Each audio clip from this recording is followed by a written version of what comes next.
Evening folks, Wildcamping Wanderers again. Thought we'd go through what kit we have because someone was asking me the other day in one of the videos what kit I have, and I should put it down in the comment section and stuff. So Josh suggested that we should do a kit video, and that's what we're going to do today, I think, aren't we, Josh? Yeah. And Josh is going to be like the hostess with the mostest. He's going to help me do stuff, and you'll see him possibly put up one of the little tables that we're going to do. Maybe, or I might do it, but he's going to get involved a little bit more today. So we will start with the bags that we use. Obviously there's two of us, so it's different than just using the one. So I use the Exos Osprey 48 litre bag, which is it's dear. It's a nice big bag, and it's huge. I could go wild camping by myself, to be fair, with just this one, but obviously we take the little man as well. So that's 48 litres. There's plenty of room to put everything I need into it. Loads of pockets. And you know what, the best thing about it is the back, all the webbing at the back. It makes it so light on the back, because sometimes it gets quite heavy, my bag, and with this bag it seems supported on the back, so it's worth the cost. And then Josh has this Valor, it's 36 litre bag. It's from Go Outdoors, this one. It was only like, I think it's like a third of the price it was on offer the other day. Because he did have a 30 litre bag, but it just wasn't big enough, he weren't getting everything in it, really. And plus, he's getting bigger now, so he can carry a bit more weight and save his dad a little bit. But that was a good bag, starting out with. He can carry everything we need, or what he is carrying, which you'll see what he carries in a bit. But they're the bags that we use. There's plenty of more reviews on the Osprey, like really detailed reviews. I'm just going to go through things as quickly as I can so you don't get too bored. As you can see, I like my little boxes to put everything in as soon as I get back from wild camping. It keeps everything safe, and I know where everything is, because otherwise I'm looking around everywhere, and this keeps me organised. And you see all my little bags that I have inside here as well. So we'll go through what I have. I have a lot of dry bags, stuffed bags. I use the big one. It's like, I think it's 50 to 70 litre one inside my Osprey to begin with. That keeps everything doubly dry. That one goes inside Josh's. He probably needs a bigger one now. We've got a 36 litre bag. So that's the bags. Put them down there. Good lad. When it comes to cooking, I've got a jet boil. I did have, well I still have, an MSR pocket rocket, which obviously, if you can see, there's a big difference. But and that one's double the price. I think it's 3 times the price, to be fair. But this one's more stable, I think, than the other one. We had a few accidents with that one, didn't we? So this one seems more stable. Everything I buy is more, it's not just about me, it's taking into account Josh, and I don't want any mishaps, so I've spent the extra on this one. I'll show you how this sets out in a minute. I get the table out that we got with it. Well, we never got with it, we had to buy it from Outkit, which keeps everything super sturdy. Josh, do you want to have a go? Have a go at the table while I do the other one. There you go. But that's it. Put that on the floor. So that's the MSR pocket rocket, which is a good stove, and it's a lot lighter, but my preference is the jet boil. I'll show you how sturdy it gets. That's for underneath the gas canister, which is just a cheap piece of kit, but you know what, it's a lifesaver. That's for the frying pan, because that's another reason why we have the jet boil over the MSR, because rather than using the dry food now, I tend to use cook burgers or sausages or whatever. We do tend to cook stuff, be a bit more adventurous with our cooking stuff, really. And so I think I needed the bigger top, which worked out. There's your stove, like a gas canister.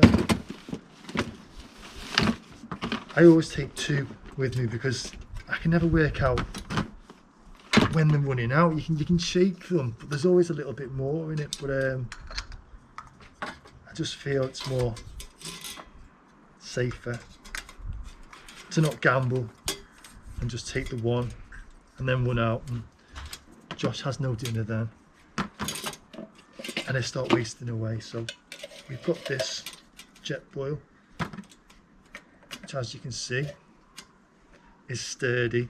It's bigger but sturdy than the other. I'll start fiddling around. You're doing all right with that, mate? No. You could do it. You could do it, lad. Right, will you put the gas canister on here? Can you do that? There's the gas canister. You can see how sturdy that is. Pour it out, even like if you're not meant to, but you can. It's got a handle on the side that I like as well. You kind of nearly did it, Josh. It's just wonky. You made a pig's ear. Right, what you do is, if you move the cooker out of the way now, move the cooker.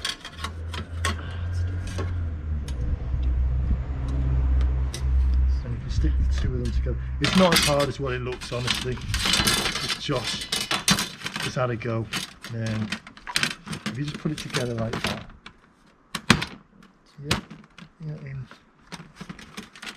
and that clips in at the bottom, like so. And it goes the same. You click it in. Well, you've got to get in the other one as well. And it's not in the other one. Less haste, Josh. Less haste. And then it'll come out.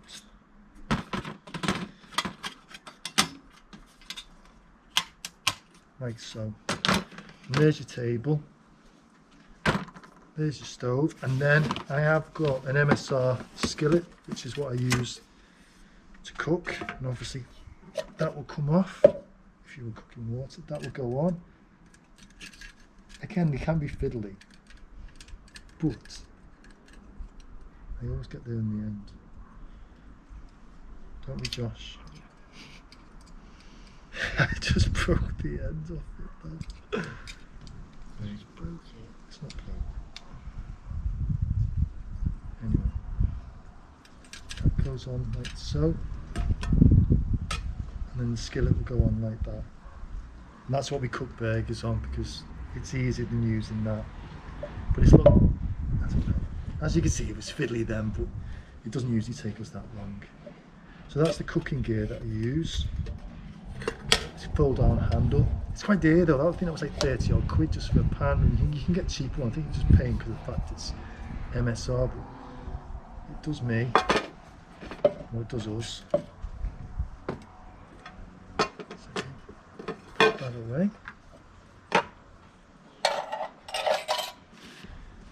Okay, and then probably, if you move the table as well, cheers. He's very good, isn't he? We'll talk about sleeping. We have Thermarests Neo X Lite, which we did used to have Wildcamping cloud-based ones, but they just weren't very comfortable. These are a million times more comfortable. And plus they've got a good R value, which I think is at 4.2, which is 4 seasons, is quite good. But I use that in conjunction with the sleeping bags that we have. So the sleeping bags are Wildcamping Sky High 500s. So obviously I have to buy 2, so everything's double. But the 500s go down to -4, which really I could have done with getting the 700, but the 700 goes down to -8. But I thought we'd take in conjunction with the Thermarests X Lite, that would help keep the temperature probably, I don't know, -5, -6, because obviously the R value on them being 4.2, that keeps you insulated. It keeps the heat insulated in the actual bed and keeps the cold from penetrating upwards. So it does help, and these are very good, these Wildcamping ones. You can get different sizes. Mine's got an extra bevel because I'm taller than Josh, but obviously he's getting bigger and bigger, so you probably need a bigger one at some point, and you can choose which side you want the actual zip on, so again that's very good. And Josh will show you now how to bag these up, because you can bag them up super small. Inside there's a bag in the bag bit. Not in here. Do you know the thingy bags, the 25 litre one? There's another bag, and then you can pack them and just show everyone how small they go. Because yeah, that's one. You can pack 2 of them, and you'll see how quite small they go. To add to it, you can get bed liners, sleeping bag liners, you can get thermal ones, which I'm going to get, which again affects the warmness of them. You'll be able to add another couple of degrees, so obviously it's -4 with the sleeping bag. That will probably, again with the R value, that will give you an extra 1 or 2 degrees, and then with the thermal sleeping bag liner, that will give us another 1 or 2. So in theory it's not taking us far away from the sky high 700, so it's probably worth it, but we'll see when it gets cold. We have the Trek Kit Trekology pillows, they're inflatable, and they're quite good because they've got like an elasticated bit that you go onto your thermarest, and they can keep you comfy at night. Although it does make them quite noisy when you roll side to side on them. I've got, and more to the eating stuff, I have these cups, Sea to Summit cups, which I love. It's probably my favourite purchase, to be fair, because they fold down really neatly, really nice. So there you go. We have Nalgene, is it Nalgene? Nalgene 1 litre bottles, because we take water with us. We used to take more when we used to have the dry food, but now really we can only take 1 litre, because I take Lucasade and other stuff in for it. Obviously you can take one of these soya water filters, but I've never really used it, and I'd rather carry the water than gamble and filter my own. It's not really a gamble, I suppose, but I think I'm just a bit of a girl's blouse and prefer drinking my filtered household water rather than using this. But I keep it with me just in case something goes wrong and me and Josh get lost and blah blah blah. First aid kit, never leave without it. It's got everything in: bandages, fly spray, Sudocrem, it's a lifesaver, all sorts, but everyone needs one of them, and it's actually helped out a few times. Rain cover for the Osprey 48, his one has already got one built into the bottom. I think that was like 29 quid, to be fair. That was quite expensive, but Josh will put a link to everything we have underneath in the comments, won't you, Josh? Yeah. So spend time today and get it all done before school tomorrow, won't you, Josh? Squash it down, lad, squash it down. We have sit pads, just they can just sit round on these. They keep everything dry. Sometimes I can lie on this and put it underneath. Again, that could add some warmth. The thermarest as well. Use them. And then have sleeping stuff. I'm not going to get out to you, but I do have an eye mask, and earplugs, toothbrushes, extra cord in case anything goes wrong, hand wash. Excuse me, Josh. Was that you, lad? All your sleeping stuff, really. But again, I keep them all in dry bags in case anything happens. I have my electrics, which has got, I have a power bank, which I think can charge 6 or 7 mobile phones, but then I use it to charge torches, which you'll see in a minute. The drone, I can get a charge on the drone and the camera. I have my intervalometer, which I use to do time-lapse photography. Spare batteries, again spare batteries, there's quite a lot of spare batteries going on. And the Goodman's digital radio, which we love to listen to, Smooth FM. It's a Smooth FM we listen to, Josh. It's Josh tapping his legs, listening away to his music. What else do I have? Swiss Army knife, it's a mainstay really. It's got everything you've got on it. I haven't used it very much, but it's there if I need it for anything. Like I said about the extra gas, that one seems the fuller one, but I always take 2 just in case. They're quite light and they're quite small, as you can see. Torches, They're all Olight, so they're a bit expensive, but they've got us out of a whole load of trouble. This is the head torches which we used when we got stuck on haystacks. Like 1 in the morning going down. We wanted something to rely on. These are really good. Charge, flashing lights, etc. And we have an Olight torch as well, which we use around the tent. We take the charger with that. They're batteries, the head torch, like the small batteries, whereas this one's chargeable. And another one we like. Spare batteries, etc. I take a lot of batteries, don't I, really? Probably excessive.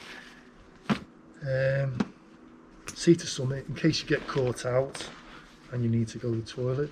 Neither of us have we, to be fair. But if you need to dig yourself a little hole, obviously leave no trace. But up to now, it's never been used, but I take it with us just in case. Spare pegs. I mean, I've got the Hilleberg Namage 2, which it seems quite big there. If you compare that to the MSR Elixir 2, you can see there's a difference, but that's 4 season, that's 2 to 3 season. But I always take extra pegs just in case I forget the pegs. I always carry these. These are good pegs as well, and a nice little pack. Again, for cooking, this is a wind protector. If it gets too windy, we can put it around the stove. I won't get it out and put it together because I'll probably make a pig's ear of that one. But actually, it looks quite nice and obviously goes round it, and it's easy to pack away. What I would say though is, when I first got it, it's quite sharp. You see those metal prongs at the end, and they did catch the actual bag liner, which got the 50 litre bag liner. It ripped it, so you've got to be a bit careful. It's probably best storing it on the outside of your pack. Do you not think that? Yeah. Else, more batteries, compass, which I don't use it very much, to be fair. We use the Ordnance Survey app, which has not let us down yet, and again it's got us out of a few scrapes, but I always take a compass and a map just in case. Josh knows how to do it, because you do Duke of Edinburgh, don't you, Josh? Yeah. You know how to do it, lad. So if you ever get lost and needing to look at the compass, he is your man. Knife Adventure titanium spoons, which we use for cooking. Finally will be the light. I think this is a Mojo Black Diamond light, but it's got different settings, and this is what we hang from the top of the tent. It's a brilliant piece of kit, to be fair. I think it was about £20, but it's far less dangerous than what you'll see now. This is the thing we used to have. It's a nice little candle that you just hang from the top, and it would sway lovely side to side, and it looks nice, the candle burning. But I used to burn my my head on this, and did we knock it over once as well? Yeah, so we knocked it over, so it's a bit dangerous, so we don't use that anymore. Is there anything else? Flint and steel, although the Jetboil actually has an igniter on it, I bring this just in case, and a lighter, again just in case. I'm quite safety conscious, I need to bring stuff just in case. But that's all that's in that box. We will now go on to the clothes box. Again, I'll show you that in a sec. Ooh, good hands. So these are the 2 sleeping bags. As you can see, you can probably get even more squeezed out of that, but they fit nicely into Josh's bag because he carries these. He carries a bulk of the clothing, again because it's light. I tend to carry the heavier stuff because I'm bigger, stronger a little bit. But this is what we take clothing wise. We both have down jackets. Again, they're integral when it's because the weather's getting much more colder at night time, so we tend to sleep with them on actually. Waterproof jackets. We then have waterproof pants, which we always take, even though you could chance it and get away without getting wet, but we have been collared a couple of times where we thought it was dead sunny and then it started piddling down. We've had to change in the car park down to our undies and look like a right pair of strange folk walking around in our undies, but we do take them from now on. We have buffs. Josh likes his buff. I don't know where my buff is. I think it's there. There's mine. Or is that yours? That was Josh's. There's no difference really. We have the hats. They're like our warm hats. Both Montaigne. I think they were, how much were they? They're about 17 quid. But do you know what? They're super warm. They feel so nice even on my head now. I think it's because I shaved my hair that keeps me so warm. Lovely. Thermals, thermal pants. I think these are just from Amazon. I don't know if they would Go Outdoors. The pants are from Go Outdoors, which are about 12 quid. The tops are from Amazon. Again, I think it was about 12 quid. Josh will put links so you'll be able to have a look. Spur socks, merino wool ones. Super good for keeping your feet warm. Bed socks, but I like my bed socks. It helps me sleep and it's just nice to have your feet warm, obviously. Gloves, and then these are the favourite ones. These are Montaigne booties. I think they're called booties. We used to take sliders, you know, when you get back to the tent and you want to take your boots off, but then obviously you need to go out the tent back into the, you don't want to keep having to put your boots on and off. So we used to take sliders, but they take up a bit of room in the pack and obviously it's getting colder. So we got these booties, which, do you know what, they look quite special, don't they really? They were expensive, but they're Primaloft, and I think they were 40 odd quid. But they do work and they keep your feet super warm, even though they look like slightly dodgy. Do you like chavvy? What do they call them? Ugg boots, where they walk on the sides, but they keep your feet super warm, and they pack down as well, as you can see. So it's easy to ram down the side of your bag. And so Josh will take a lot of this stuff because it's lighter. We have fleeces and swimming trunks in case I decide to go for a swim, which is rare because it's super cold and these swimming trunks are a little bit dodgy, but anyway, these are them the better. Get on to the stuff. Finally, it will be all my electric equipment. We take a camera. Josh will carry the tripod on your bag as well. And then the best thing is the drone, which is quite heavy to be fair, and that will go on top of my bag. I mean, perhaps one-on-one video I'll show you actually how we pack our bag. Again, I'm super organised in that way, but you'll be able to see everything. And I'm usually put the tent on the top, so that goes really small. This is the MSR, that goes super small. Where's the other? That's the Namage, right? Oh, where's the Namage? Josh would carry the poles in his bag, and again it does scrunch down. It's heavier than the MSR, but it's just a better tent really. The MSR let me down at Haystacks and it collapsed on us, and ever since then I've been super paranoid. But as you can see, that's quite small, and there's not much difference in size, it's just a little bit more in weight. But I think that's near enough everything covered, isn't it, mate? Yeah. Is there anything you want to add, Josh? No. No, you don't want to add any, but that's all the kit. Someone, like I said, someone asked on one of the videos what I take, but that's near enough everything I think we've covered. They're not essentials, they're what I think are essentials, so everyone's opinion's obviously different, isn't it, mate? But like I said, I take Josh, so taking my son is probably, I think of him, I like to protect him more, to be fair, than what I would protect myself. If it was myself, I probably wouldn't take half this stuff. But because he's coming, I need him to keep warm, and I need him to keep coming, because without him, there'd be no wild camping wanderers, would there, Josh? Exactly. Anyway, guys, I hope this was insightful and you didn't fall asleep halfway through. If you do like, give us a like and a subscribe. Cheers, guys. Say thank you, Josh. Thank you. All right, see you later, guys. Ta-ra.